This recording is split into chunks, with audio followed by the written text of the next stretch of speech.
During the early reign of King Chulalongkorn, the Kiri Port was an important border area of Siam, but it was also a place where bandit gangs ran wild.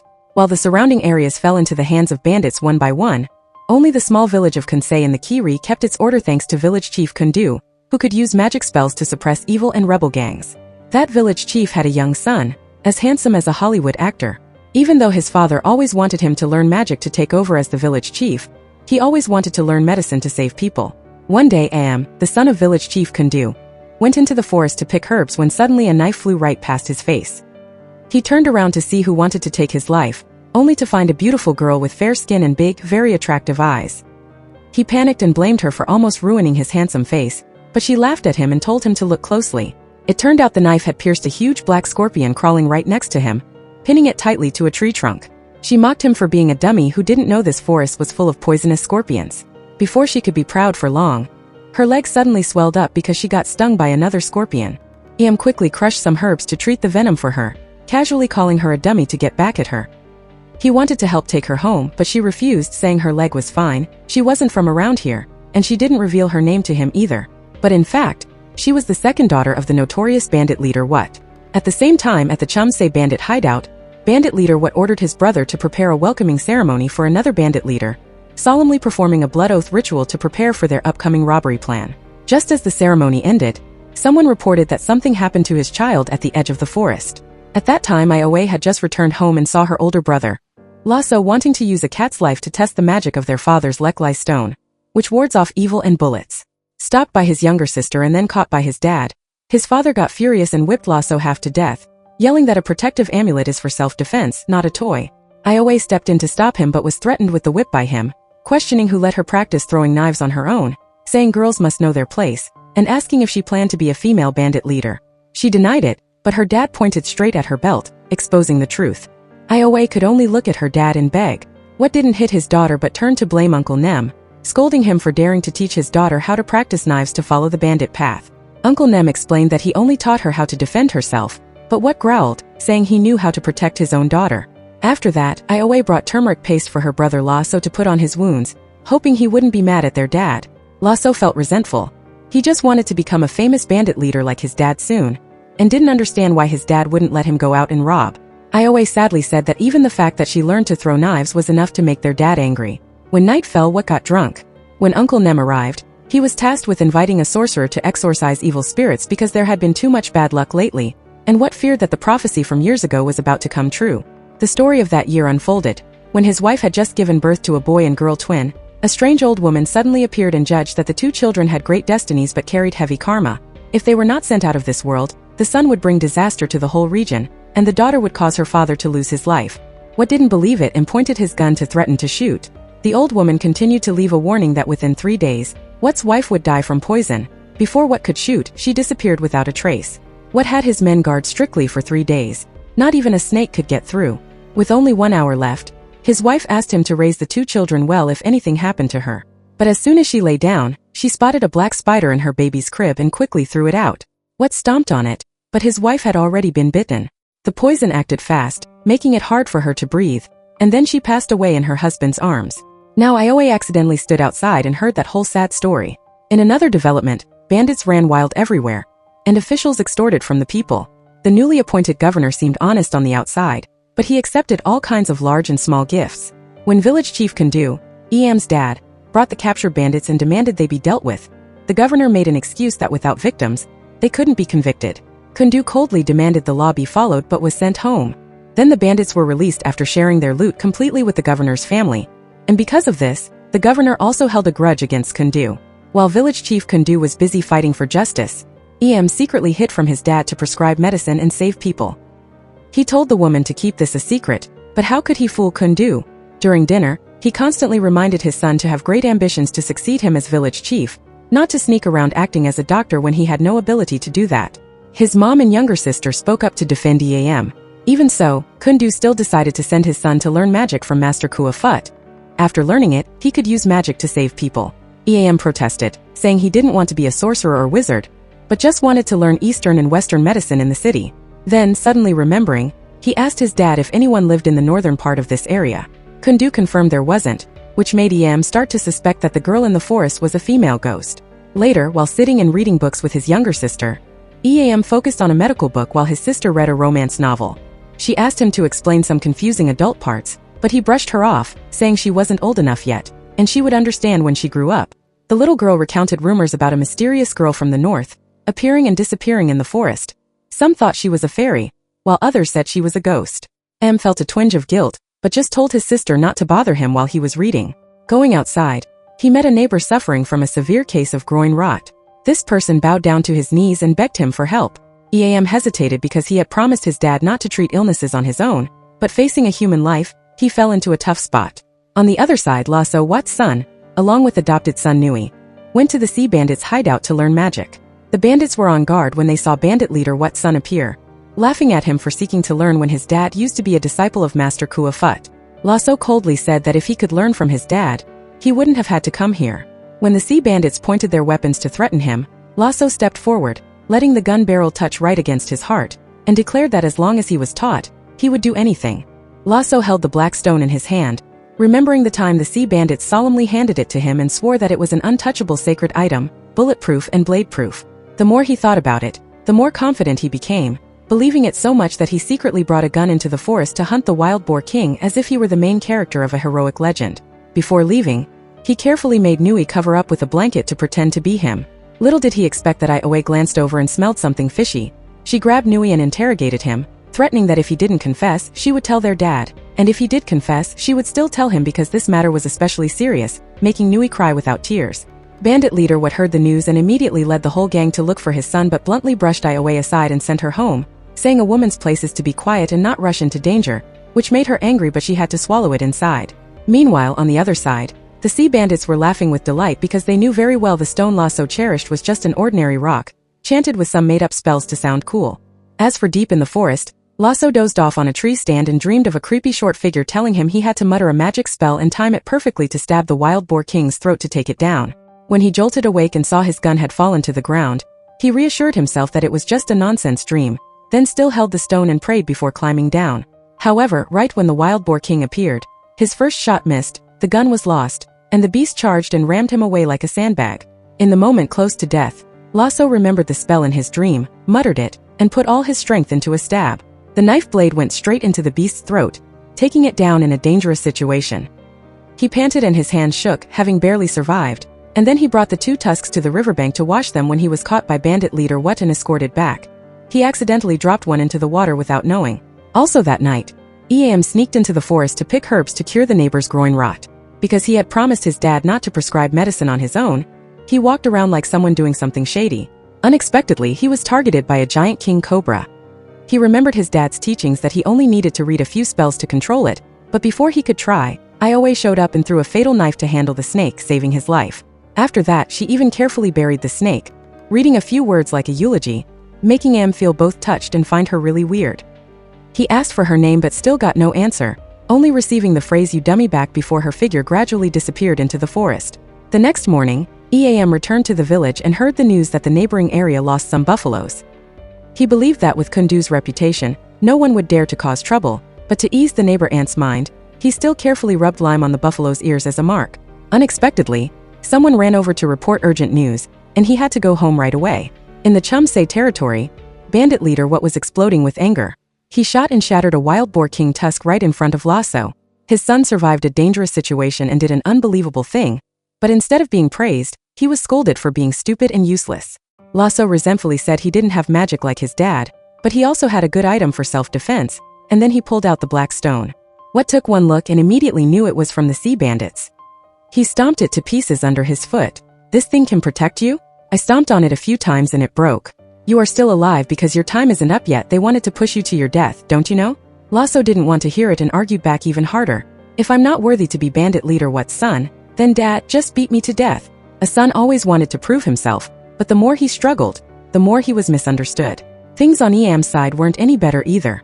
The child he secretly prescribed medicine for felt better during the day, but still had a high fever at night. The mother came to report it to Kundu. He got angry, smashed the medicine pot in front of his son, and strictly forbade him from treating illnesses on his own anymore. Over here, Lasso was beaten to a pulp. Yiwha and Nui knelt down and begged endlessly before bandit leader Wat finally stopped. He beat his son without holding back, but it also hurt inside his heart. He remembered the time he asked a monk years ago about how to break the prophecy, and was advised not to worry about things that haven't happened yet. But he was still afraid he couldn't change his children's fate and his own. At this time, Uncle Nem came to visit Lasso. Ioa, who was taking care of her older brother, immediately asked about the prophecy from years ago. Lasso, lying there listening, tried to force himself up to ask for clarity. Ioa said that if fate was already decided, then the two siblings would find a way to break it together. In another development, a merchant of Chinese descent named Chinsung had a son named Pun, who didn't want to take over the family business but wanted to be a police officer instead. After getting a scolding from his dad, Pun dragged his best friend to Iam's house to visit him because they heard he was grounded. The two friends came to comfort him, but every time they opened their mouths, it was all teasing, telling him to think less or else he would get constipated and suffer. Suddenly, the neighbor ant ran over. Iam, the buffalo is lost. The three of them went to scout and found a buffalo pen near the sugar factory. The buffalo had a lime mark on its ear. Even though they knew this was the new governor's territory, they still herded the buffalo away. But someone noticed and screamed loudly, and the governor and his nephew showed up, planning to accuse them of buffalo theft. But Iam calmly pulled the buffalo's ear back and pointed at the lime mark. I rubbed this myself. Why in the world would a governor go around rubbing lime on a buffalo's ear? The governor winced, forced a smile, and said there must be a misunderstanding, and if so, they could just take the buffalo away. But right after Iam left, the governor turned to his nephew and told him to find someone to teach the kid a lesson, as long as they didn't let his dad, village chief Kundu, know. Meanwhile, as Iam was getting close to the village, he told his two best friends that escorting him that far was enough, because he believed that even if the governor wanted to deal with him, he wouldn't dare to make a move right on his dad's, village chief Kundu's turf. But life is never easy to predict. As soon as his two friends turned their backs to leave, someone secretly tailed Iam. He quickly used his wits to smear some peach tree sap onto his knife blade and stood waiting. When the guy closed in, he threw the knife, grazing the guy's arm, and then calmly threatened that in a little while the arm would turn from red to black, and by then it would be too late to save it even if he wanted to. Hearing that, the guy's face went completely pale without a drop of blood. He fell to his knees begging for his life and confessed that he was sent by Tim, the new governor's nephew, to intimidate him. Iam made him kneel to apologize to the buffalo and say out loud that the new governor was corrupt and stole the village's buffalo. Then, he even pretended to be kind and gave him a medical prescription, telling him to run back quickly to get treated or else face the consequences himself. He panicked and ran back to report the news, but little did he expect that right after he finished speaking, the governor kicked him to the ground for being stupid, saying peach sap has no poison to be afraid of, and that he was tricked way too badly by a brat. That night, bandit leader Wat led his brothers to rob Rich Man Thong's house. They moved as fast as the wind, and in less than a moment, they controlled all the servants, took away quite a lot of gold and silver, and conveniently freed some oppressed women in the house, doing a bad thing but still keeping a righteous attitude. Meanwhile, at night, Lasso was still barely breathing after the beating from hunting the wild boar king, when the mysterious black demon appeared again, placing a hand on him as if transmitting some weird power. By the next morning, all his wounds disappeared, and his body was as strong as a 17-year-old who could break an ox's horns, with only a black feather lying there as proof. Lasso remembered that the wild boar hunting night was also successful thanks to it. He felt both curious and cautious inside, wanting to ask but not daring to. The assets bandit leader What robbed were later secretly brought to Kundu to help sell and distribute back to the villagers, because originally the two of them used to be classmates learning magic years ago, and their bond was still close. Returning home, Lasso and Ioa decided to speak directly to their dad about the prophecy from years ago that they had heard. The two siblings asked him to believe that they wouldn't let fate come true.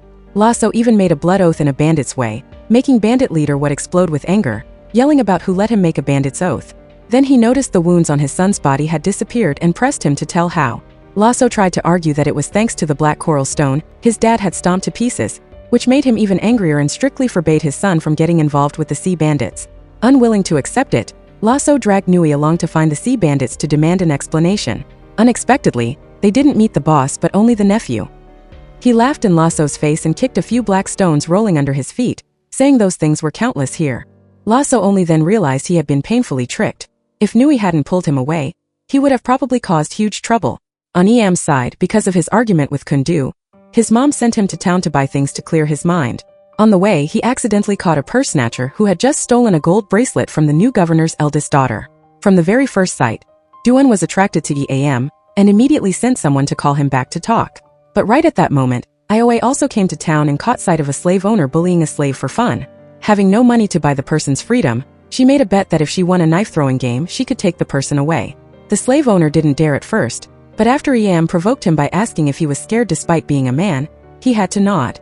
However, he made a condition that if her throwing knife injured the slave, she would have to pay a huge amount of money as compensation.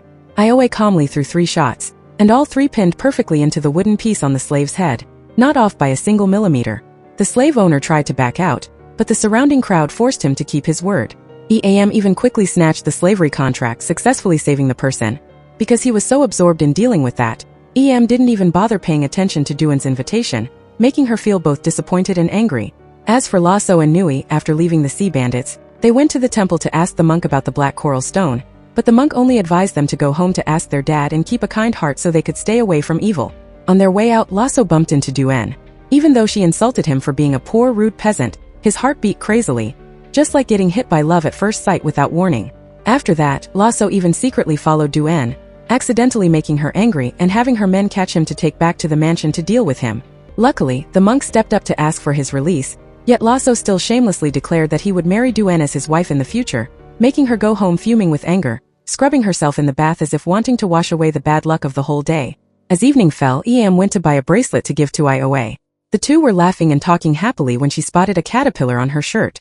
She reached out to brush it off but accidentally touched its spikes, causing her aching pain.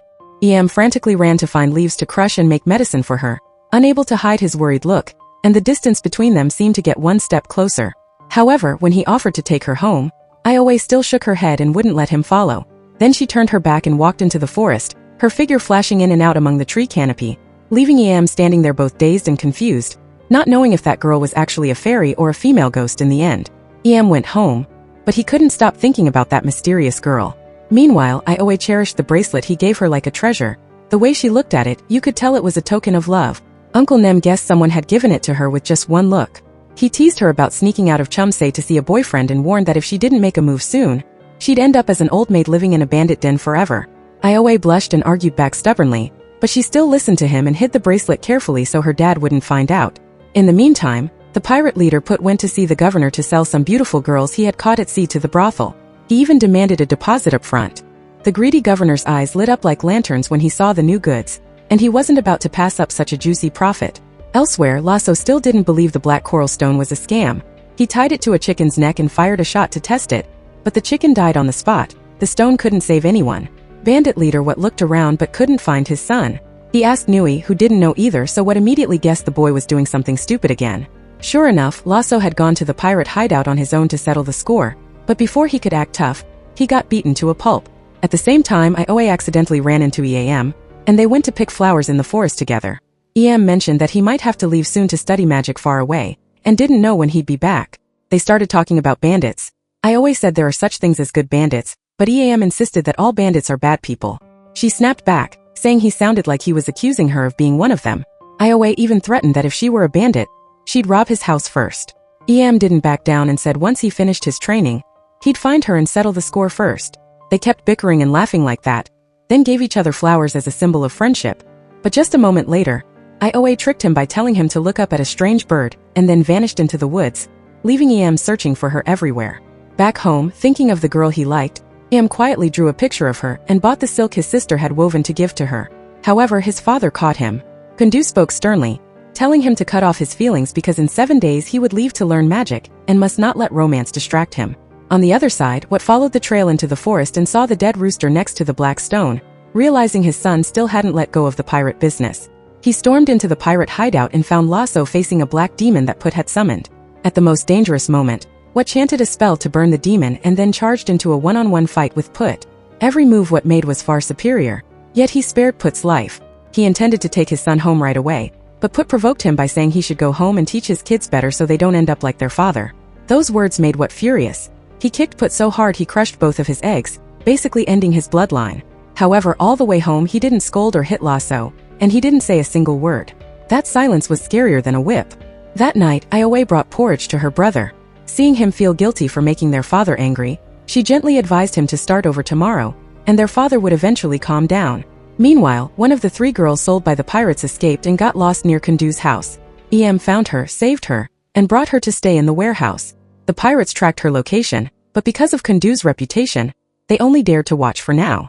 The next morning, the girl was welcomed warmly by EM's family. Kundu decided to let her stay but said he had to report it to the governor as required. Unfortunately, The governor got defensive when suspected of human trafficking with Put, and even demanded evidence. This made Kundu angry, and he said if he found the other women, he would handle it himself. He followed the girls' directions into the Kiri forest to face the pirates. Kundu's magic was overwhelmingly powerful. He took them all down and rescued 2 more girls. The survivor ran back to tell Put, who was furious because he had lost his men, his goods, and his dignity. He immediately gathered more henchmen, preparing to raid Kundu's house that night for revenge. But had no idea danger was coming. He still went into the forest to wait for Ioa to give her the silk his sister wove. He told her that in 7 days he'd be going far away to study magic, and they could only wish each other luck. That evening, Ioa kept staring at the silk, remembering the moment expressed his love for her. Her heart was a mess, but she could only hide those feelings for now, because of their different identities and the fates waiting ahead. That night, even though they were warned, the girls at the chief's house wouldn't stay still. They wanted to go to the riverbank to bathe. Dam noticed and quietly followed them, fearing something might happen. Unexpectedly, Put led a raid on the house at that very moment. He had prepared black dog blood to neutralize the magic, but despite his tricks, he couldn't beat Yam's father. Defeated, they retreated, but on the way back, Put's nephew caught Dam and the 3 girls and kidnapped them.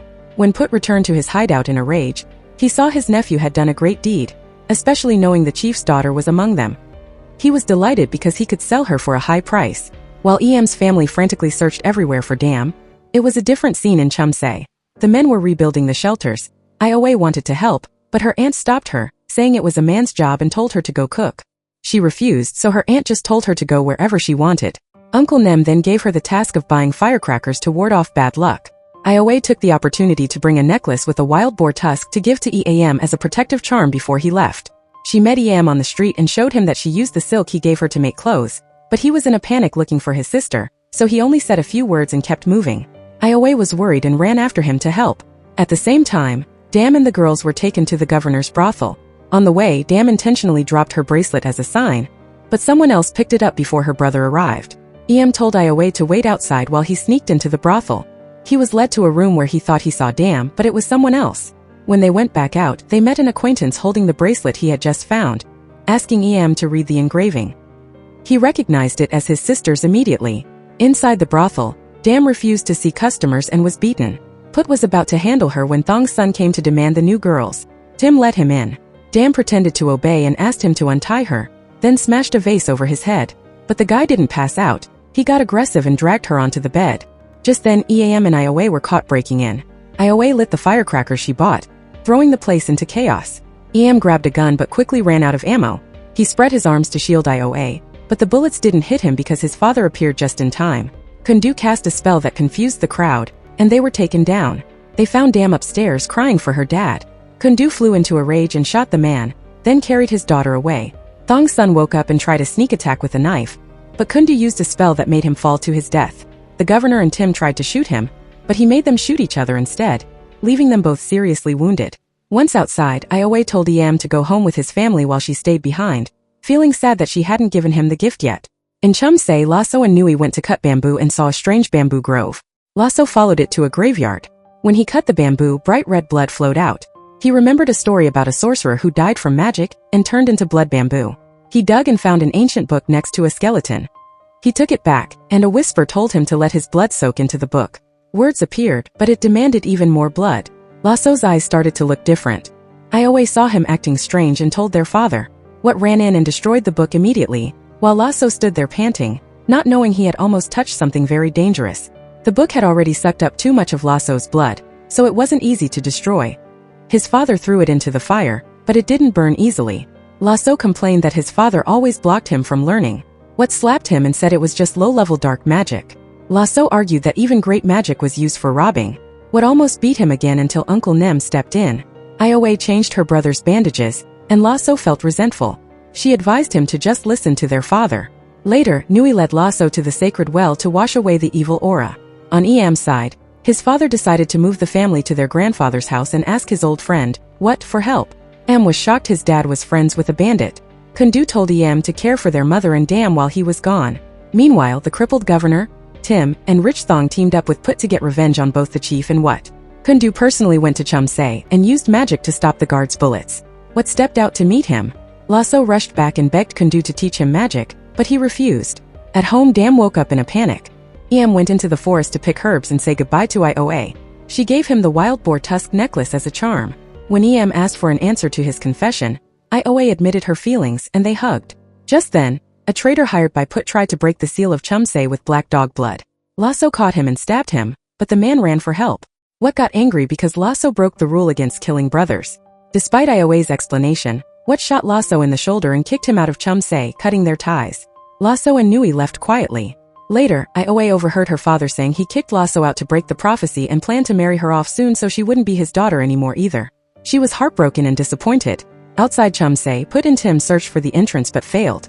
Put planned to target the Buddha statue on the mountain. At the chief's house, they prepared to leave. Didn't trust what, but his father said officials are worse than bandits.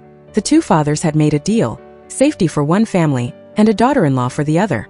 The kids were in love but didn't know the truth. That night, Ioa cooked for her father and tearfully apologized, having decided to follow her heart and leave. Lasso had already been tricked by Put once, but he still hadn't learned his lesson and let himself be lured in again. Put painted a picture for him. If Lasso helped him catch Kundu's family and hand them over to the court, Put would ask the governor to write a recommendation letter for Lasso to study under Master Kua Phut at Khao Phom. This was exactly what he had been craving for so long. So Lasso softened and even proactively told Put where to ambush Kundu's family that night. Not stopping there, Put climbed to the mountain top and covered the eyes of the Buddha statue. The protective seal was broken, and the entrance to Chumse was instantly revealed. Tim led his men on a raid. Ioa hadn't gone very far from the town when she saw smoke rising and turned back, but it was too late. Everything had fallen into chaos. Countless people lost their lives. No matter how skilled bandit leader What was, he couldn't fight off such a large crowd. He ordered Nem to lead the survivors and flee, and finally, he was forced to use a vanishing spell to escape. Since Tim couldn't catch the leader, he ordered all of Chumse to be burned to the ground, massacring people without mercy. Even Ioa's close aunt lost her life. Uncle Nem barely managed to pull Ioa away to escape. Meanwhile, Em's family was almost at the meeting point with bandit leader What when Dam fell into a delirious fever. Put was already waiting there, using a transformation spell to disguise himself as bandit leader What. Nui tried to stop Lasso but was punched unconscious, while Lasso was hypnotized to follow every command. When Kundu and his family appeared, they didn't suspect a thing. Put took the family hostage, making it impossible for Kundu to use magic to fight back. Then he ordered his men to skin the magic tattoo off Kundu's chest, the very thing that could ward off all bullets and blades. In his trance-like state, Lasso himself took Kundu's life. Watched helplessly as his father, mother, and sister were brutally murdered before his eyes, unable to save them. Finally, he was thrown down into a deep abyss. Once the job was done, Put retreated. Tim arrived with his men to arrest Lasso on charges of murdering village chief Kundu's entire family. When bandit leader What rushed to the scene, he only saw his friend and family lying there with their eyes still open. A surge of hatred and self-blame rose within him, and he swore to get revenge. Lasso was thrown into jail, and Tim mocked the gullibility of bandit leader What's son. Luckily, Nui secretly brought oil to set the prison on fire, creating chaos and rescuing him. At this time on the mountain top, Ioa and Uncle Nem discovered the Buddha statue's eyes were covered, which was why Chumse had fallen. Bandit leader What also arrived there, swearing to avenge all the brothers who had died. He ordered Nem to take Ioa away to hide, but she begged him to give up being a bandit and start over. He just shook his head because Chumse was his everything. With so many people dead, he couldn't turn his back on it. Now that Lasso had escaped, his heart was still set on learning magic. He and Nui broke into the governor's mansion and took his daughter hostage to force him to write a recommendation letter to Khao Phom. The governor felt humiliated but had to comply. Afterward, he took his anger out on Tim, his useless nephew, and ordered his men to hunt down Lasso at all costs. As for he was thought to be dead but luckily survived. In a coma, he dreamed that Ioa stabbed him with her own hand. When he woke up, he learned he had been saved by the monk at Khao Phom, who was his father's old teacher, Master Kua Phut. Remembering his family's tragedy, he could barely breathe from the pain and kept crying. He asked why he was still alive instead of reuniting with his family in the afterlife. A disciple said it was thanks to the wild boar king tusk that he survived, but the master said it was because he earned good karma from saving people. His time just hadn't come yet. Knelt and begged to learn magic, regretting that he hadn't learned it sooner to protect his family. Elsewhere, bandit leader What met Lasso and Nui again and told them Chumse had been destroyed. The two young men were shocked and were about to confess how they were tricked by Put into murdering Kundu's family, but before they could speak, What told them Kundu was gone and to keep quiet about whatever they saw or heard. He had no idea that his own rebellious son had caused the tragedy. He said he would forgive all mistakes if Lasso became a monk and never returned to secular life, but Lasso only wanted to learn magic to get revenge alongside his father. Meanwhile, Ioe hid with Uncle Nem and heard about Kundu's family being murdered. Even the son her father intended to marry her to was gone. She only felt pity for them, not knowing it was the family of her lover. Knowing her father was framed for the murder, Ioe clenched her fist and swore to find the person behind it to clear his name. Em was allowed to stay at Kaofam to study. Everyone clearly warned him that at night, no matter what he heard, he must not step out of his tent. But when night fell, he clearly heard the voices of his parents and Dam calling him desperately. The sound was so familiar his heart ached. He couldn't help himself and stepped out, and he really saw them standing there, smiling and telling him to follow them so the family could be together again. Em was like a lost soul and almost took another step into the deep abyss ahead when Master Kuafut appeared. With just a soft breath, the whole illusion vanished like smoke. Only then did he realize he was standing right on the edge of a cliff. Back inside, the master told him to keep his mind calm. Everything passes and nothing lasts forever. To be born is to eventually be gone, and the more you cling, the more you suffer. Em asked to learn magic for revenge, but the master only said he would teach him medicine and sent him to pick herbs. Elsewhere, Ioe followed Uncle Nem to the house of Uncle Kem, who had studied with her father at Kaofam years ago. Uncle Kem had a son named Chong. As soon as Chong saw Ioe, he tried to flirt, but she immediately threw a knife as a warning. From then on, Chong looked at her with caution. Pun came to visit for dinner that day. Both Pun and Chong were Em's friends. They were sad because they hadn't found his body yet, but they still hoped he was alive. Ironically, Pun fell for Ioe at first sight, while Chang's adopted sister had liked Pun for a long time without being noticed. Pun even asked Chong for a way to get close to Ioe. It was a real mess of feelings. The next day at Kaofam, Em brought herbs back, but the master criticized everything. The master said they were a mess, just like Em's current state of mind. Picking the wrong thing isn't just useless, it becomes poison. Em sat outside sadly, holding the necklace with the wild boar king tusk his lover gave him, missing her dearly. That night, the wind howled around his tent and the door kept flapping. He was a bit shaken but remembered the warning and sat in meditation to keep his mind steady. Eventually, everything became quiet again. The next day he went into the forest to pick herbs again, and this time the master praised his choice. But when he asked to learn magic, the master only said that picking herbs also requires the right timing. Just keep doing it and they'd see. Just then, Lasso and Nui arrived at Kaofam and were allowed to see Master Kuafut. The master said this was holy ground and no one could cause trouble. Strangely, when Lasso and Em came face to face, the magic of the place made them see different faces. They didn't recognize each other. Lasso presented the governor's recommendation letter, but it was rejected. The master said he only teaches those who can be taught. Lasso wouldn't leave and even lost his temper, pulling his gun to fire, but he was immediately blasted back by a recoil spell. Outside, Lasso had just met back up with Nui when the governor's men caught up to them, chasing them to the edge of a cliff. Nui was shot in the side and was bleeding non-stop. Luckily, a flock of crows flew out of nowhere and attacked the men, forcing them to retreat. The two passed out by the cliff. When they woke up, Nui was exhausted from losing too much blood. Lasso tried to help him find a place to hide. In a gloomy forest, the black demon appeared again and called Lasso forward. He knelt and begged it to take his life but spare Nui, but the demon only laughed hoarsely and said it would teach him magic. Back to Em, he was allowed into the Kaofam archives to read ancient books. Before him were countless strange texts, from medicine to magic, all of which opened his eyes. Master Kuafut suddenly appeared and led him to a graveyard behind the mountain. He said that if Em wanted to let go of hatred, he had to cultivate compassion. Life is short, so he told him to look closely at the corpses there and reflect. After saying that, the master vanished. The corpses that were lying still suddenly jumped up and attacked. Em struggled in a panic, remembering what his father taught about infinite merit in saving people, but a corpse still grabbed him by the throat. In the moment close to death, he chanted a spell, saying that the merit he gained from saving people would now be given to these spirits so they could be free from their suffering. They shouldn't harm each other.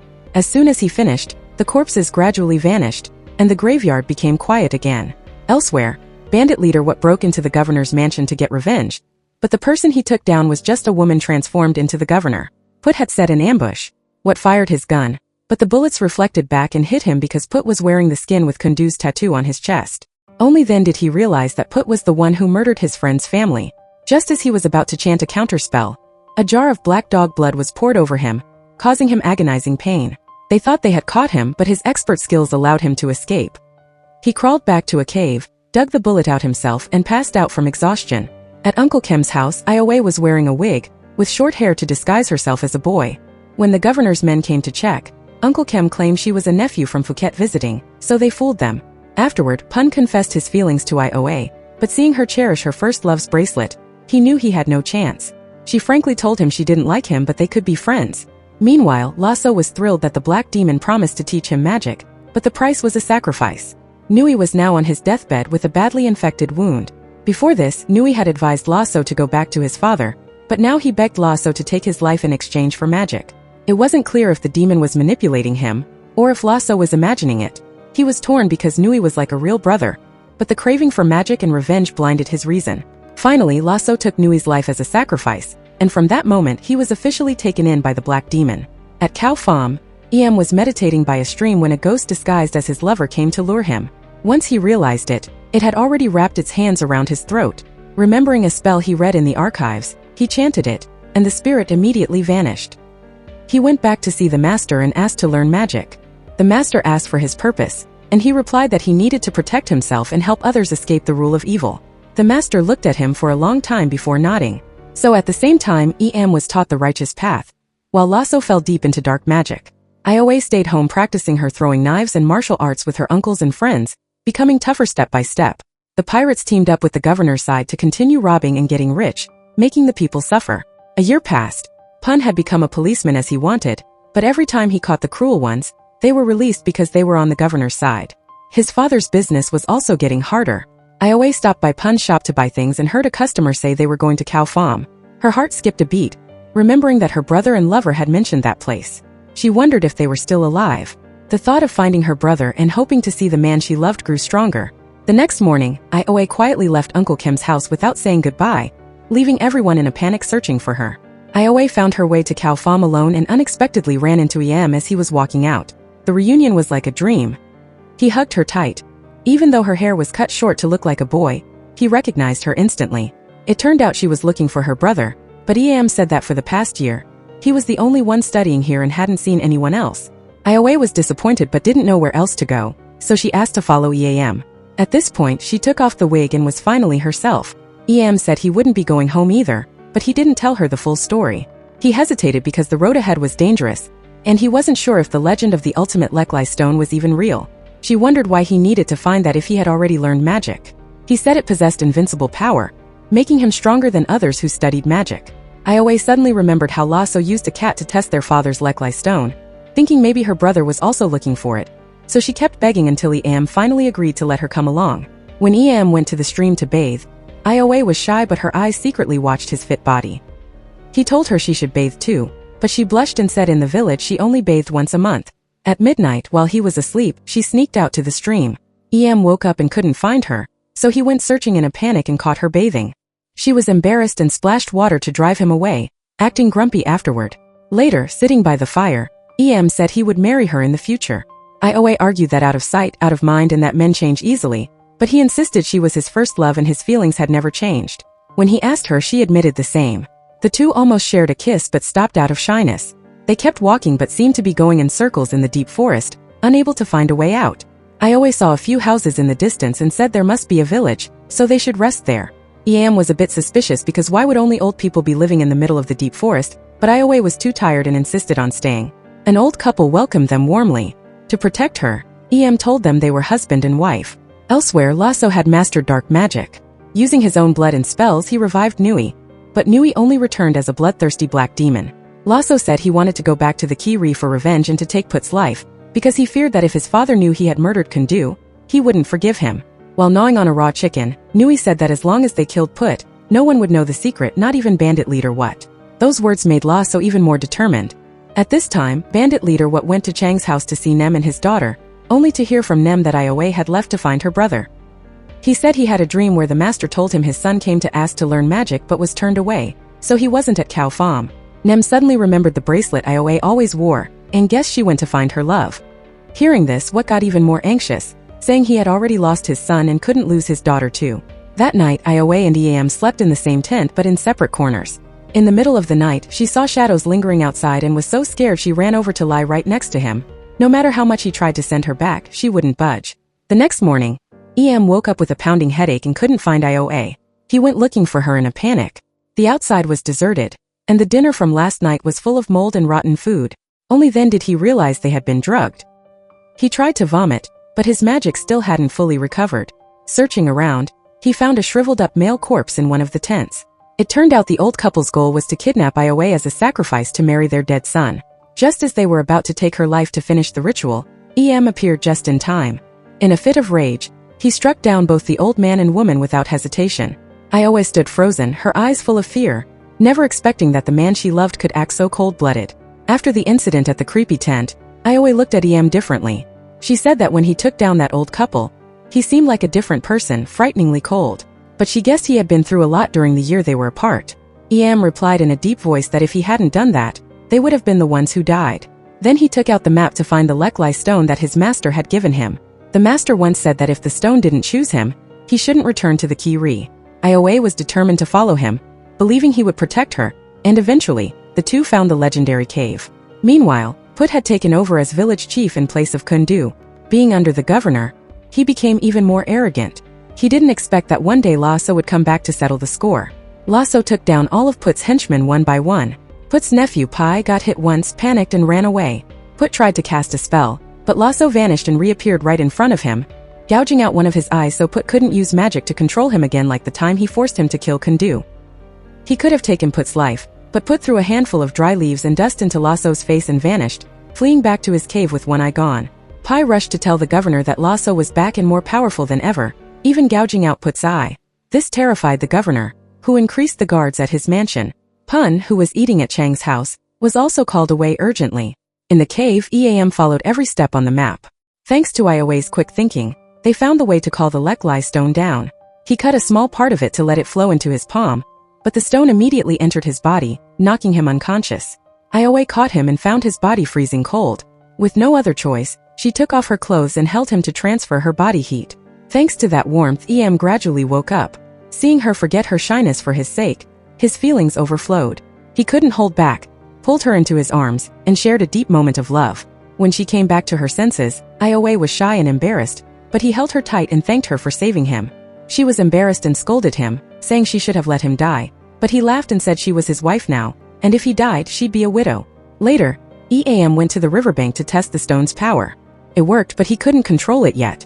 Yiwha grilled some fish and fed him, encouraging him that since the stone chose its owner, he would adapt sooner or later. Feared he would change and lose her, but Yiwha just said no matter who he became, she would pull him back. At the same time, Lasso used a transformation spell to look like Put's nephew and brought him food.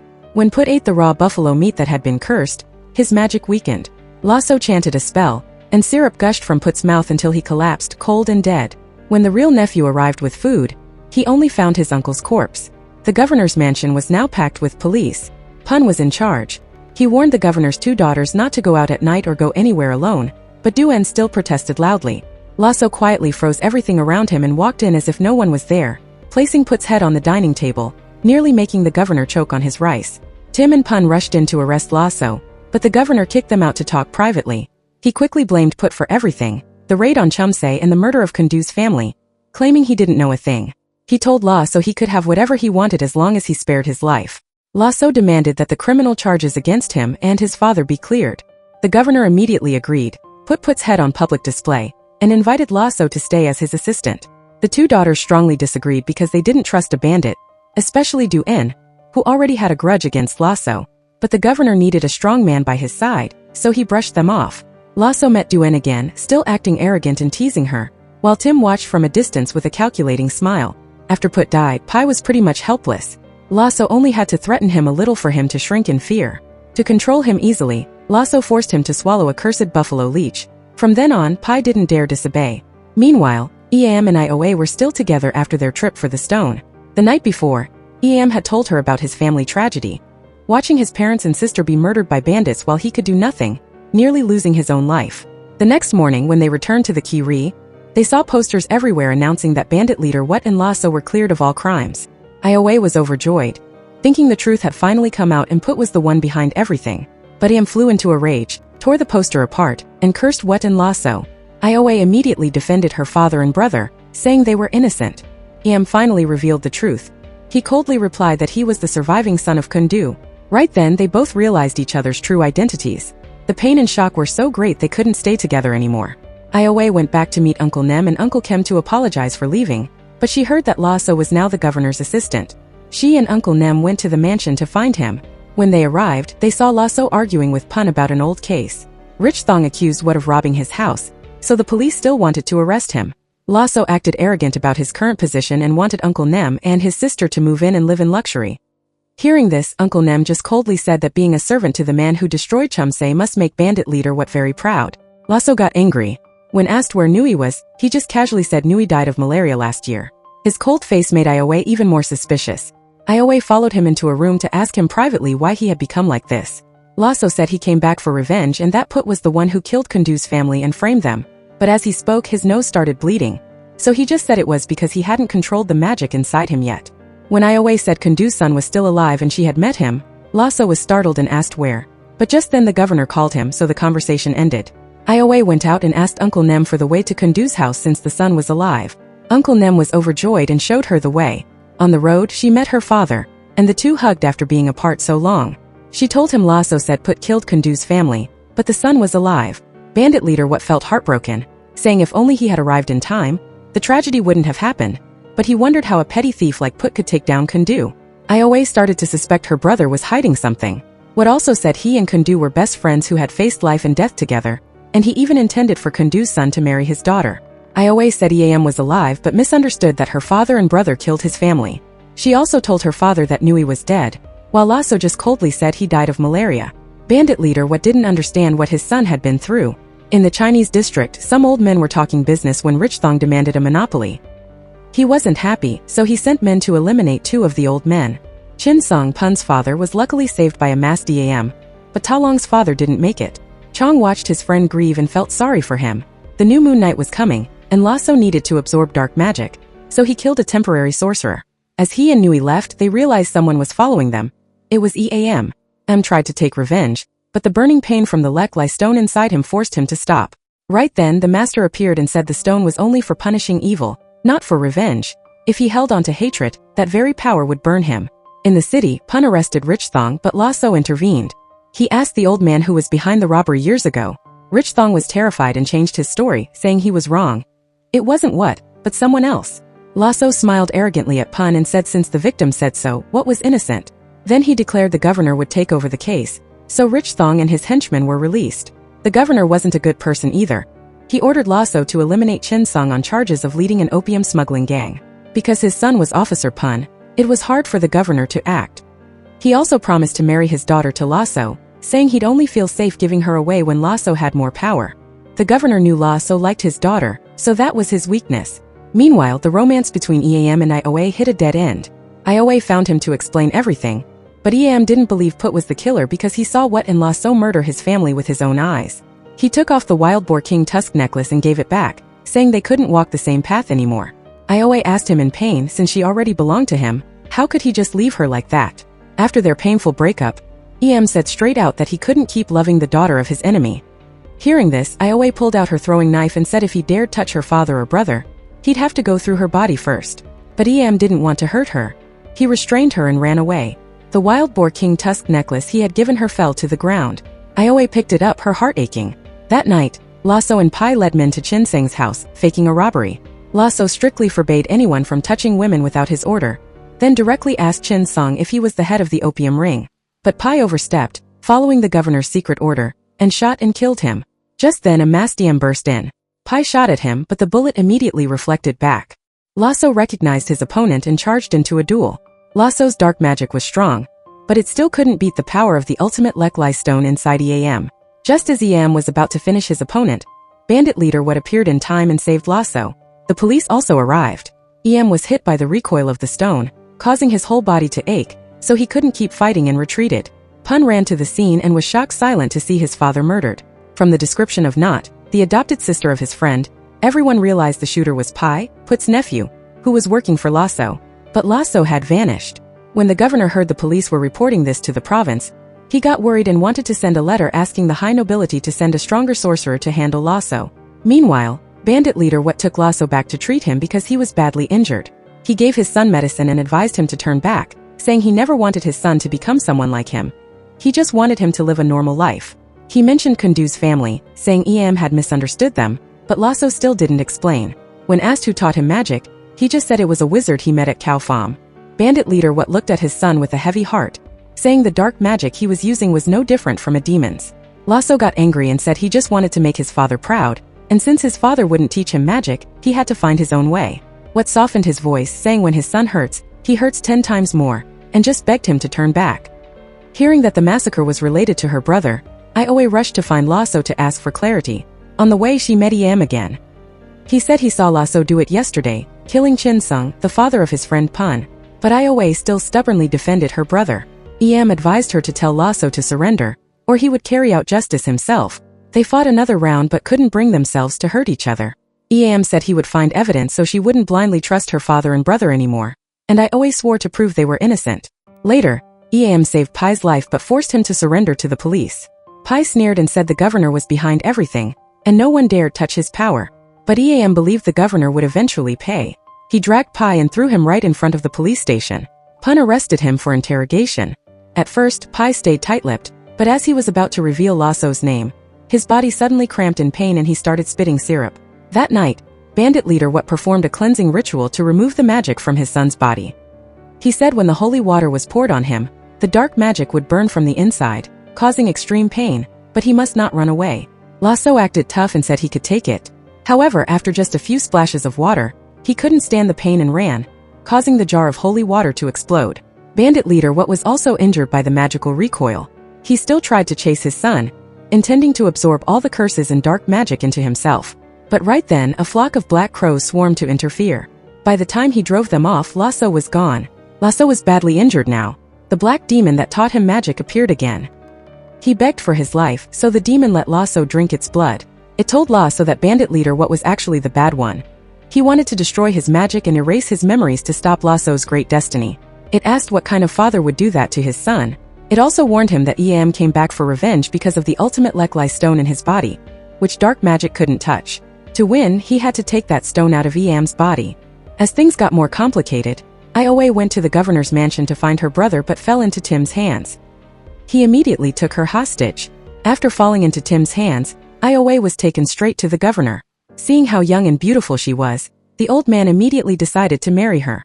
Yiwha pretended to go along with it, waiting for a chance to steal his weapon and threaten the guards. But just then a mass DM burst in. He took control of the situation and forced the governor to tell the truth. Cornered, the old man had to admit he ordered Lasso and Pai to kill Chin Sung. Yiwha immediately asked about the massacre of Kundu's family. The governor said it was an order from above, but before he could say who was behind it, a black hand suddenly pierced through his chest from behind and ripped out his heart. Yiwha was terrified watching that. Yiwha immediately pulled her out of the mansion, because if they stayed and the police arrived, they would definitely be blamed for the governor's murder. Yiwha wanted to find evidence herself to prove her father and brother were innocent, but Yiwha wouldn't let her go alone because the governor's death would surely make the court send people to hunt them down. On the other side, Tim immediately told the police that Yiwha and the masked man were on the same team and were the ones who killed the governor. He also quickly kicked the governor's 2 daughters out of the mansion to prepare for the new governor's arrival. As for Pai, he was saved by Uncle Kem, who broke the curse inside him, but when he woke up, he still refused to reveal anything.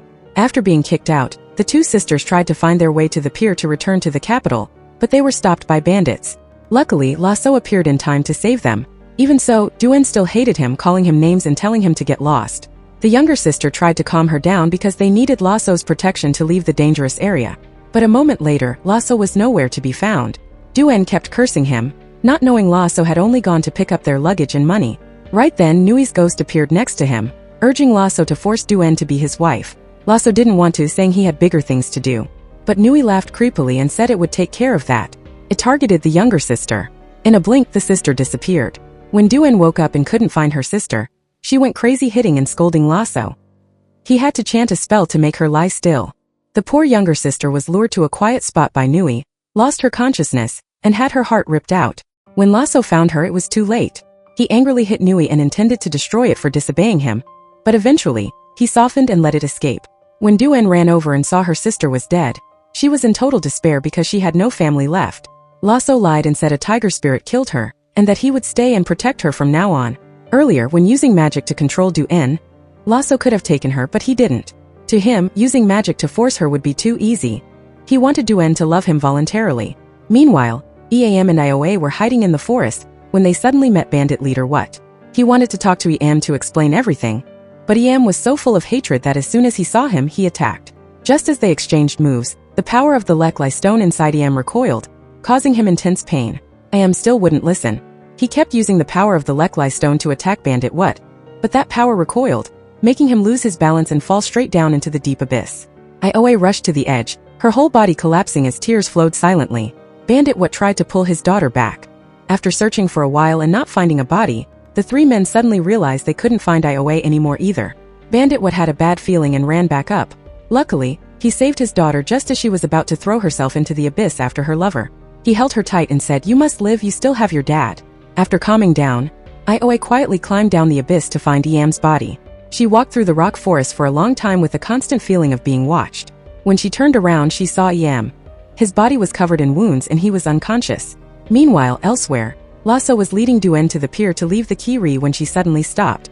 From above, a familiar voice called out for him to return and repay his debt, regardless of the police hunt. Lasso recognized it as his master's voice, but when he looked up, there was only a black feather falling down. That night, Yiwha lit a fire for warmth, while Yam gradually recovered thanks to the power of the ultimate Lek Lai stone inside him. She worriedly warned him that if he continued using the power like that, he could lose his life. Yam said he would try to restrain himself and not let hatred take over, only punishing the bad guys as Master Kua Phut taught. But Yiwha still kept her distance, not daring to get close to the fire.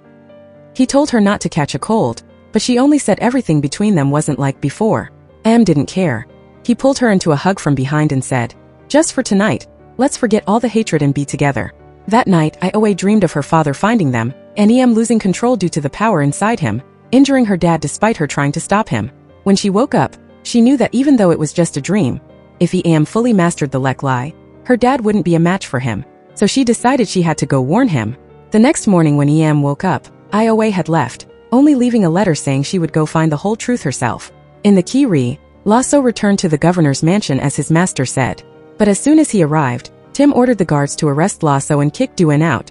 Unexpectedly, the guards immediately put blades to Tim's neck, saying Lord Lasso was a guest of honor for the new governor, and so was Duen. Tim was confused and didn't understand what was happening, while Lasso was let in to see the new governor. The person sitting in the main chair was his master. That black demon now had a new identity, calling himself Kai Pet, the new governor of the Kiri. Master and disciple looked at each other with mysterious smiles.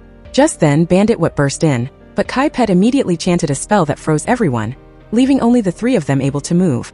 Having been fellow students at Cow Farm, What was shocked because he thought Kai Pet had fallen into the abyss and died a long time ago.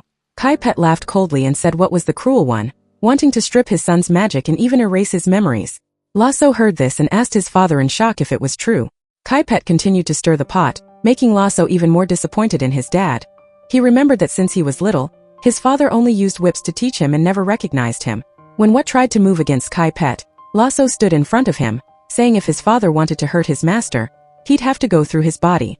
What pushed his son aside, but Lasso immediately swung his sword and slashed him. The blade broke because What was protected from weapons, but the father-son bond broke just like that sword. Bandit What looked at his son in pain as Lasso declared they were cutting ties. Kai Pet laughed like a madman. When What left, Kai Pet released the spell, and the guards immediately chased after him. Kai Pet continued to feed Lasso's head with poisonous words, saying that since the day he was born and his mother died, Bandit What had always hated him. Just then, Tim reported that Rich Thong had come to see them. Kai Pet saw him right away, and Rich Thong presented a rare dagger as an introductory gift. Kai Pet used that very knife to test it on one of Rich Thong's henchmen on the spot. This display of cruelty made Rich Thong and Tim so scared they didn't dare breathe loudly. As for Bandit What, he told his daughter about Kai Pet's past. Years ago, Kai Pet, What, Kem Nem and Kundu were all fellow students at Cow Farm. But Master Kua Phut wouldn't teach Kai Pet magic, so he held a grudge.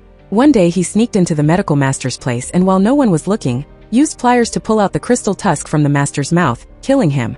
He believed that tusk would give him immortal power as described in a dark book. By the time everyone found out, it was too late. Kai Pet had already swallowed the tusk. According to Cow Farm rules, they couldn't kill fellow students, so they had to wait for Master Kua Phut to return.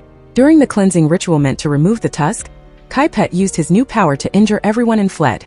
When everyone chased him to the cliff, they saw him fall into the abyss and thought he died. No one expected him to still be alive, and now he was back with even scarier power, using Lasso to get revenge on Bandit What. After knowing Am was still alive, Bandit What told Yiwha that if she met him again, she must help destroy the Lek Lai stone inside him. He said that power was burning the boy up because of hatred. If it continued, he could lose his life, just like his son was being swallowed by dark magic. The only way to weaken the sacred stone was with a woman's monthly blood, and only Yiwha could get close to Eam. But facing the man she loved, She hesitated and couldn't do it. Once Yiam saw her hiding something behind her back and thought it was her period, he smiled gently and said they were husband and wife now, so she didn't need to be shy about those things. Those words made Yiwha even more unwilling. Later, the two disguised themselves and went into the city to meet Pun and their friends. Only then did everyone know the masked hero was Yiam, and he casually introduced Yiwha as his wife, leaving the whole group stunned. Ta Long took them to their hiding spot, where the young people with the same goal were determined to find a way to overthrow the evil ones. On the other side, Lasso went to see Tim to ask who really killed the old governor. Tim said it was the masked man along with Lasso's younger sister, but he didn't believe it and forced Tim to reveal who was behind the Chumsay massacre. Just as Tim was about to speak, his body suddenly went into intense pain and he died, as if a curse prevented him from revealing the secret. That night, Lasso stood guard for Duan as promised, but he couldn't sleep. When he quietly left, Duan secretly followed him. It turned out he went to see old Kai Pet and declared he was ready to accept him as his father, seeing him as his only father from now on. Kai Pet laughed and began the ritual. Duan witnessed everything and was terrified when Kai Pet discovered her and threw her into the room. Lasso tried to defend her, telling her to go back to her room, but Kai Pet said she knew too much and ordered Lasso to deal with her. When Duan woke up in her bed, she begged for her life in fear. Lasso just smiled gently and said she slept very well last night because he had guarded her all night long. Duan insisted she saw everything and even wanted to check his hands for wounds but found no trace. In reality, Lasso couldn't bring himself to harm the woman he loved. Kai Pet knew this well but just laughed, saying he would regret not dealing with her. After that, Lasso continued the railroad project as ordered by the court. The governor of the Kiri wanted to use this line to expand the entertainment area for the nobility. The people were forced into hard labor. Anyone who complained of being tired or asked for a break was dealt with on the spot as an example. Yiam and his friends secretly watched. Even knowing that sabotaging the railroad could lead to the execution of 7 generations of their family, he still risked using explosives to blow up a section of the track. Lasso returned and angrily reported the failure, but Kai Pet only laughed because he knew the culprit was Yiam. As long as the Lek Lai was in his body, no one could touch him. But he said he had a way and would show Lasso. Lasso then went to the police station to report the crime, intending to target not the girl Pun cared for. He said the rebel who blew up the railroad was Yiam and his gang, and they deserved severe punishment. Pun argued that Yiam had died a long time ago, but Lasso just laughed and left, ordering men to tail Pun. Meanwhile, Yiam gathered his friends to plan more railroad sabotage, because he couldn't do it alone. Everyone supported him except Pun. Pun warned that Lasso had come to the station to investigate, that he knew Yiam was alive and that he was the masked man, so Pun refused to join. That night, Yiwha asked Yiam about blowing up the railroad. He said to bring down the governor's power, he had to cut off his hands and feet first, and the first target was Lasso. However, he promised to spare her brother's life if Lasso surrendered and turned back. Yiwha asked to talk to her brother herself.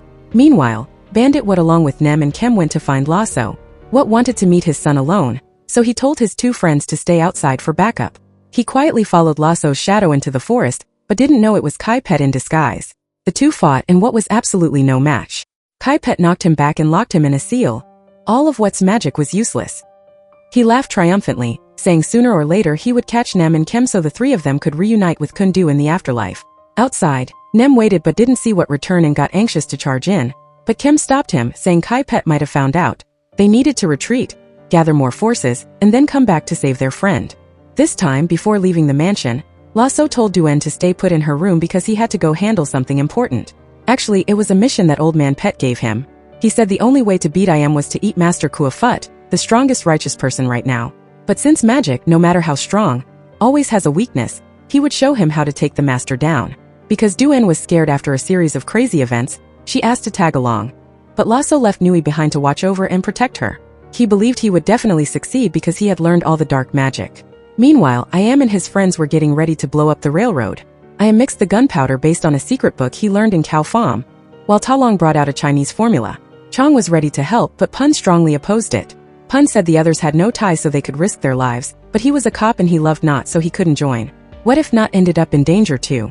Yiwha also tried to talk him out of it but couldn't, so she finally stood by Yiam's side. This time, the crew's target was to destroy a railroad section further away, where there were many key intersections.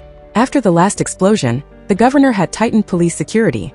Yiwha acted as bait to lure the cops away, while Yiam, Ta Long, and Chong quickly planted explosives to destroy that whole train track section. While falling back, Yiam caught a glimpse of a shadowy figure standing on the water, who then turned into a black crow and flew away. On their run, they ran into Pun. Pun felt torn and said Yiam would have to face the consequences for this stupid move. But in the end, He let them get away and pretended to yell for the cops to chase in another direction. Back at the hideout, I.M told them about seeing the figure turn into a crow. Chong remembered that when he and Pun checked Tim's body, they also found a black crow feather. Iowa immediately recalled a story her dad told about a fellow sorcerer from Cao Pham, who was now the new governor and also Lasso's master. Everyone started suspecting that guy was the mastermind behind everything. Right then, Pun showed up, angrily yelling at I.M for his reckless move that dragged so many people into trouble. He said against such a powerful governor, what could a few nobodies like them do? But I.M still believed he was right, believing his actions freed the forced laborers and hit the corrupt government hard. That night, I.M dreamt he was painfully attacked. When he woke up, he didn't see Iowa anywhere, and only when he went outside did he see her sitting by the door. She asked what his next move was. I.M said he'd probably take Bandit Oat and Lasso to the provincial police for trial. Iowa pushed back, saying they were bandits, but handing them over to the royal court was just like giving them a death sentence. I.M still insisted that the witnesses who could clear their names had all been murdered, so who was left to prove them innocent? Meanwhile, following Pet's directions, Lasso tracked down where Master Kua Phut was meditating. That day happened to be the day his magic was at its weakest, making him pretty much just a normal guy. The master still told Lasso to turn back, but he was completely blinded with no way out. He killed the master and ate him to absorb his power. Right after he finished, Pet showed up. He laughed like a maniac, saying Lasso was even more ruthless than he thought. Now Lasso's magic was practically invincible, but in return, he had to catch I.M alive and bring him back. On Duan's side, she sneaked out and hired someone to take her to the docks so she could escape back to the capital. But Nui blocked their way. The servant even laughed when he heard Nui's ghost threats, until Nui showed his true form, scaring the guy so much he ran for his life. Duan had no choice but to head back to the mansion super annoyed. After the railroad blowing up, Pun was fired for failing his duty. He threw his gun back and walked away in anger, but when he got home and saw Not, he calmed down a bit. Pun told her that from now on he wouldn't have to worry about police work anymore, so he could spend time with her and keep running the business his dad left behind. Meanwhile, I.M read the wanted posters pasted everywhere and found out Pun got fired because of him, making him feel super guilty. He went to apologize, but Pun didn't even want to talk. Back home, I.M opened up to Iowa, saying that his own hot-headedness had put everyone in danger. Looking at the piece of cloth he had given her before, he said if only none of this had happened, they might have lived happily.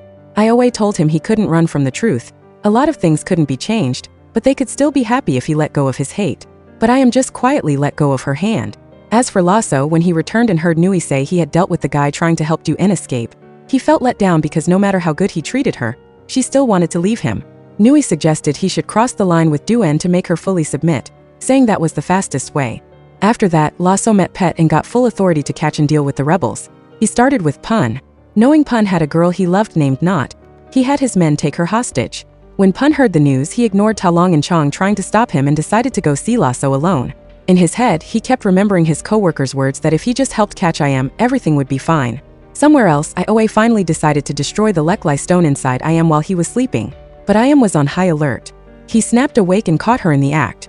I.M was deeply disappointed, saying that even though he loved her, her dad and brother were still his enemies, so from now on they were over. He walked away, leaving Iowa behind in tears. As soon as I.M walked into the woods, he ran into Lasso. Lasso laughed and said Pun had sold him out and gave up this location. I.M instantly charged in to attack, but he was no longer a match for Lasso. Lasso used a scarf to choke him, laughing proudly as he pulled it tight, saying that if he could even eat Master Kua Phut, the master student was nothing. Just when I.M was about to die, a mysterious person suddenly showed up, landed a hit that knocked Lasso back and carried I.M away. At the exact same time, Kim and Nem were trying to save Bandit Oat, but they fell into Pet's trap and got sealed away with him. When Pet got back and heard Lasso report how he almost caught I.M but a master fighter saved him, he started getting suspicious, because he didn't think there was anyone stronger than Lasso right now. I.M woke up deep in the woods. In his blurry state, Master Kua Phut appeared, reminding him that the physical body is just one form of existence, telling him not to stress over his death, but to keep a calm mind to overcome this challenge. Fully awake, I.M picked herbs himself to heal his wounds, slowly recovering all alone. As for Pun, after selling out I.M, he got to see Not again, but she was totally heartbroken to find out the guy she loved sided with the bad guys and betrayed his friends. Lasso still hadn't let her go, saying they'd deal with it once I.M was caught, which left Pun feeling helpless. At the mansion, Nui brought good news to Lasso. Iowa had shown up on her own, asking to stay with her brother. In reality, she just wanted to get close to save Pun and Not. Lasso still had brotherly love for her, so he welcomed her in but forbade her from bringing up the past. Right at that moment, Pet called him away. Pet brought out 3 tied-up guys, saying they were the ones who murdered Kundu's family, and he wanted Lasso to watch their end with his own eyes. Bandit Oat took all the blame to protect his kid. Pet poured Black Dog's blood on his sword to kill Oat, but Lasso suddenly turned around to protect his dad, hitting his own master, which made Pet furious and he beat Lasso severely. When Pet swung his sword, he realized it was just a dummy Oat had made. The whole point was to make Pet show his true colors so Lasso could see it clearly, but they never expected Pet to be insanely stronger than they thought, and he quickly overpowered all three of them. Just as he was about to kill Oat, Nem jumped in to take the hit, then used his very last bit of strength to teleport Oat and Kem away. Before passing away, Uncle Nem told Lasso he believed he wasn't a bad guy, and it wasn't too late to turn back. As soon as he finished speaking, Pet finished Nem off. Oat and Kem got away but were in agonizing pain, swearing they would take Pet's life to avenge Nem and couldn't do. Old Man Pet also started keeping his guard up now that Lasso dared to turn on him and even managed to hurt him. Meanwhile, Ioa called in backups, getting Chong and Talong to dress up as servants to break in and save Not and Pun, but they were too late. Not wanting Pun to be controlled because of her, Not had ended her own life in the cell. Ioa tearfully apologized, but Pun just coldly told her she needed to wake up. Her brother wasn't the good guy she thought he was. Over with Du-En, she tried to escape again but was caught by Nui. When brought back in front of Lasso, he suddenly said he'd set her free, because he didn't want her buried with him in this dark place. But after losing everything, Du-En decided to stay. That night she went to him, asking why he wasn't watching her sleep anymore, saying she had nowhere left to go, no dad, no younger sister, and didn't want to leave him. Lasso admitted that even though he held power in his hands, he had nobody left by his side. In the end, Du-En chose to stay by his side and became his woman. After healing up, I.M kept his mind steady, and his power grew even stronger than before. He immediately went to the mansion to face off with Lasso. This time Lasso was no match and got taken down. I.M used magic to crush his heart. Right then Ioa ran over. Seeing her brother pushed to the brink of death, it felt like her own heart was being crushed and she collapsed. I.M immediately stopped and ran over to help her. From a distance, Pet was secretly watching everything. I.M took Ioa deep into the woods, trying every way to heal her, but nothing worked. At the same time, Lasso also fell unconscious, making Du-En panic and beg Nui to find a way to save him. Nui realized Ioa's condition was exactly like Lasso's, so he went to find Father Oat. Bandit Oat and Kem quickly showed up. He calmed I.M down, saying he just wanted to save his daughter. After checking her out, he said only the twin Lotus and Cow Phom could save Ioa, because she and Lasso were special twins who shared one heart and one heartbeat. Bandit Oat made 2 candles, handing one to Kem to keep next to Ioa, and the other to Nui to take back and put next to Lasso. He warned them absolutely not to let the candles go out, or else wandering souls would take the lives of both his kids. Meanwhile, Pun, Chong, and Talong took the chance to sneak into the governor's mansion when Old Man Pet went back to the capital on orders from his bosses. They found a ton of evidence of corruption and stealing wealth from the people, opening up a real hope to expose the bad guy. At this point, Bandit Oat and I.M hit the road to Cow Phom to find a way to save Ioa. He was put in an incredibly tough spot knowing Ioa and Lasso shared a heart. If he finished off Lasso, she wouldn't survive either. Along the way, Bandit Oat even killed a centipede king in the forest, saving I.M in the nick of time. Down in town, Pun, Talong, and Chong organized to leak the evidence exposing the new governor for teaming up with foreigners and wanting to build illegal brothels and casinos. But the cops quickly swarmed in. Chong couldn't fall back in time and got busted, so Pun and Talong could only retreat and wait for the right time to save him. When night fell by the campfire, I.M couldn't stop thinking about Ioa, super worried about her. Bandit Oat slowly told the story of the night he planned to get his family out. If Chumsay hadn't been sneak attacked and if he hadn't shown up late, the tragedy would never have happened. He said he and I.M.'s dad used to be fellow students, ride-or-die friends, and even promised to become in-laws if they had a son and a daughter. He didn't deny that Lasso messed up, but right now they needed to team up and take down Pet to protect their hometown. Meanwhile, wandering spirits kept trying to possess Ioa's body, forcing Kem to keep watch without stepping away. Over with Du-En, she faced the exact same thing. Luckily, Nui appeared to fight off the spirits and told her to hold the door tight and not let the candle die. That night, Pun and Talong risked their lives sneaking into the prison to save Chong, but they walked into an ambush, and Talong sacrificed himself to save his friend. The next morning, Bandit Oat and I.M reached the peak of Cow Phom. He said this was sacred ground, and only those with enough blessings could set foot here. He knelt and prayed, swearing he didn't hurt Kundu's family, begging for guidance to save his daughter. Right after that, the twin Lotus appeared. He picked it and brought it back to make medicine, successfully waking Ioa up. At the exact same time, Lasso woke up too. Seeing Du-En always right by his side, he smiled happily. But when he heard Nui say that I.M and his dad were the ones who saved his life since he and Ioa shared a heart, Lasso immediately went to find them. Right in front of Bandit Oat and I.M, Lasso fell to his knees and begged for forgiveness. Father Oat still hugged his son. Lasso told the whole truth about Kundu's death. That night, Phut shapeshifted into his dad and mind-controlled him into killing Kundu. He knew an apology couldn't erase his crimes, and dark magic was torturing him every single day, so he asked to be put out of his misery, just hoping Yiwha wouldn't be dragged down with him. Yiwha was both angry and hurting, wanting him to pay the price, but doing so would put Yiwha in danger.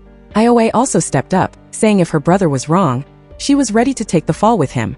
In the end, Bandit Oat decided that in 3 days, he'd do a cleansing ritual to wipe out Lasso's dark magic and memories, letting him become a normal guy again and become a monk. Before leaving, Lasso went to say goodbye to Duan. She didn't want him to leave because she had lost everything, but he still decided to let go, giving her one last painful hug.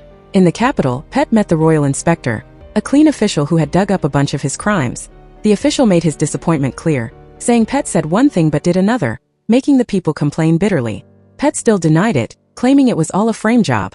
The royal inspector decided to head to the Kiri himself to investigate and report back to the king. Meanwhile, Yiwha and the crew pieced everything together. From the old governor's death, Tim's death with the crow feather, to Pet killing them and almost killing Bandit Oat, everything pointed to Pet being the mastermind behind it all, even the Kundu family massacre. They agreed their main goal was to take out Pet. Yiwha still worried about her brother, because even with his memories wiped and magic gone, Lasso would have to wander all over the place.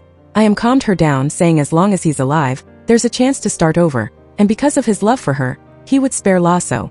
Pet got back to the Kiri and found out the rebels had snagged a lot of hard evidence. He kissed up to Lasso to get his help but got shut down, so he plotted to wipe everybody out. When he got the news that the royal inspector was on his way, he immediately had his guys dress up like Iam's crew, getting ready to assassinate the big boss and frame them. Duan overheard the plan and rushed to warn Lasso. He took her to see Iam and the group, making it clear that the royal inspector was the only hope to bring justice back to the Kiri, so they absolutely had to protect him. The whole crew immediately whipped up a plan. After that, Lasso asked his dad and Kem to find someone to get Duan safely back to the capital. The two had a tough time saying goodbye. He told her she needed to leave because this place was way too dangerous, while he was going to become a monk to make up for his sins.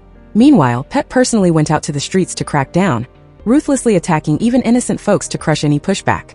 After escaping the manhunt, Pun and Kim's crew finally regrouped with Bandit Oat and Iam. At this point, everybody fully realized the terrifying power of the dark magic Pet was packing.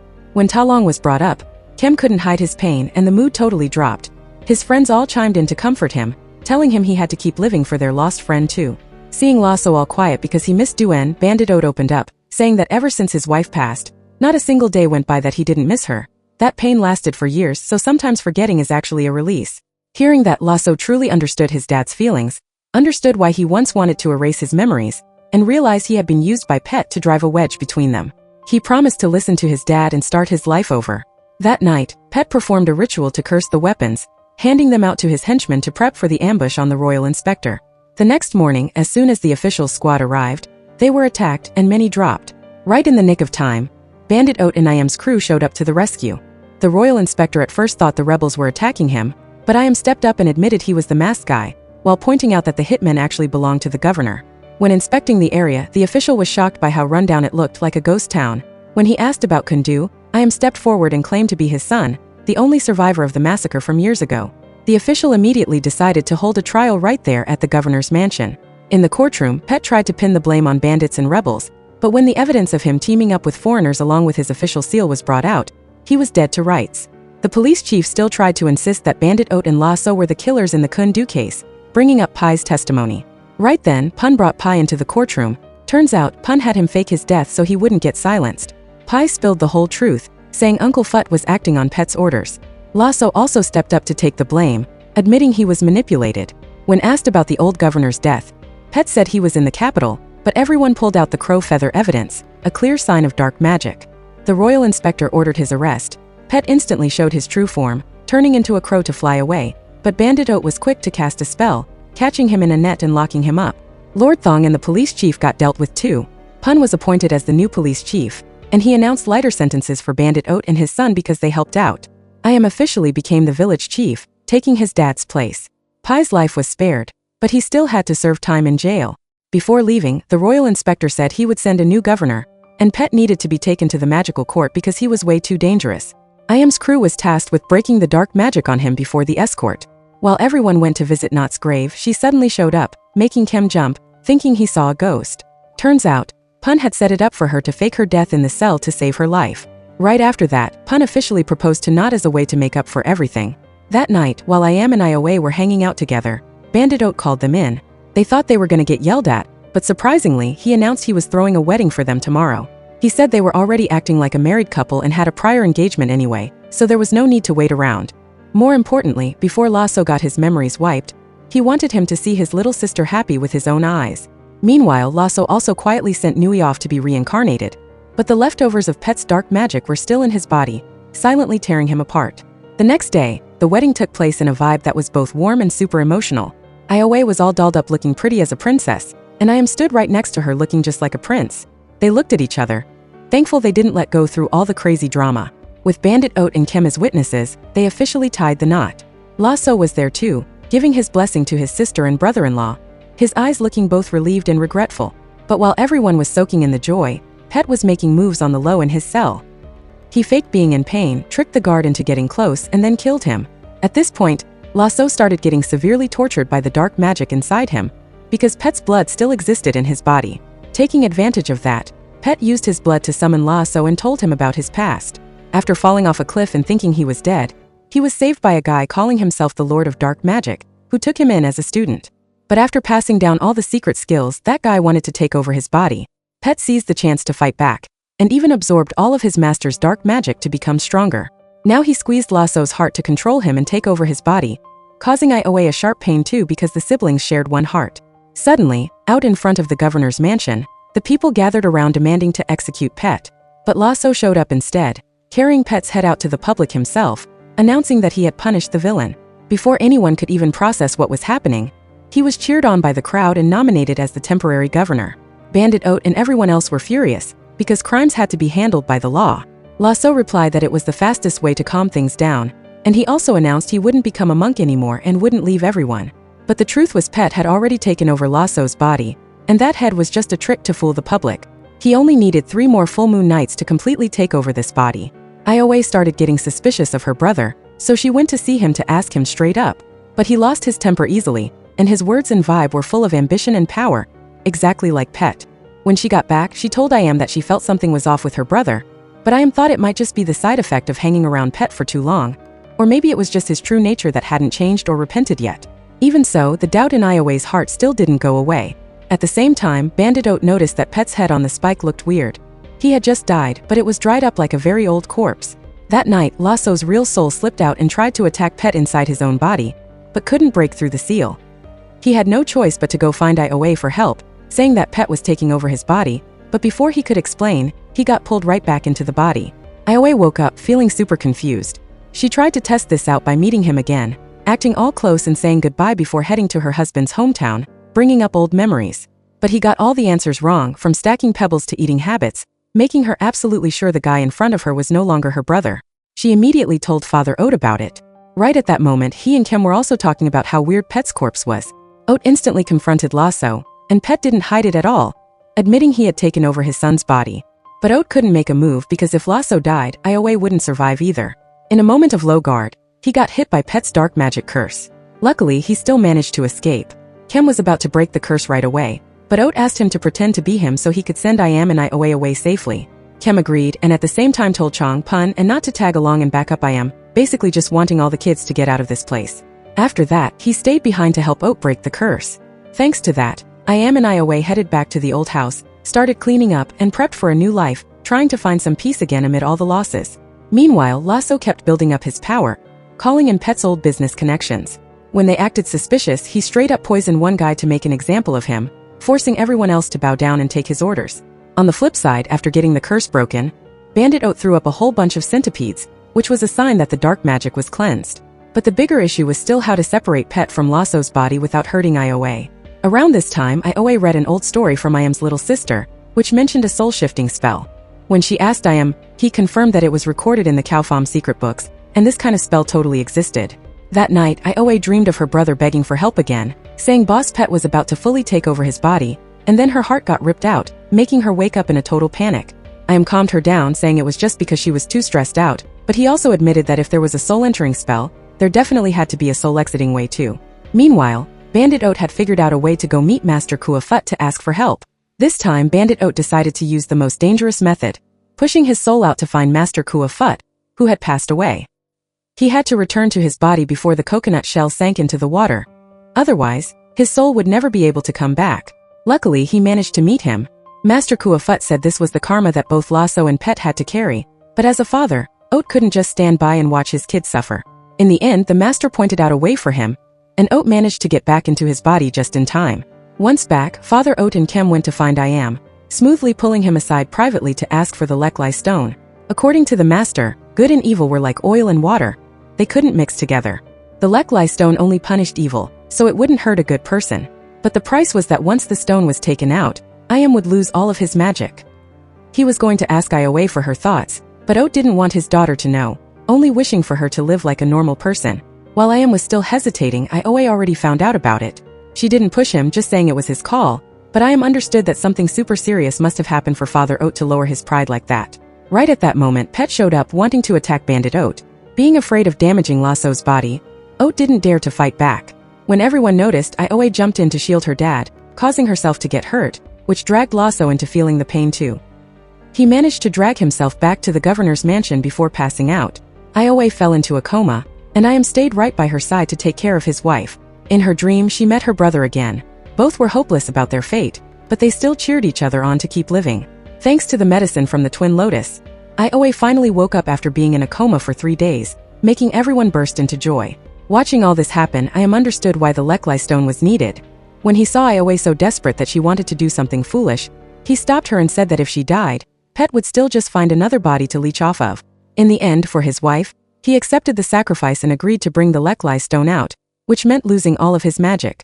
During the ritual, Iam's body burned up hot. The Lek Lai stone left his body and flew up to eat honey. Oat tried to catch it but couldn't, and Chong even got burned when he tried to grab it. Only when Ioe put her hands together and prayed did the stone shrink down and drop right into her hands. Everyone realized the Lek Lai stone had chosen a new owner, someone carrying a kind, virtuous heart and deep compassion. When she went to visit him and saw her husband waking up healthy, she was both happy and super guilty towards him. He just smiled and said the stone belonged to her now, and he only needed her to be safe. After that, they forged the stone into the Lek Lai knife. While they were heating and forging it, Pet sent a demon crow to ruin it. The demon was immune to weapons.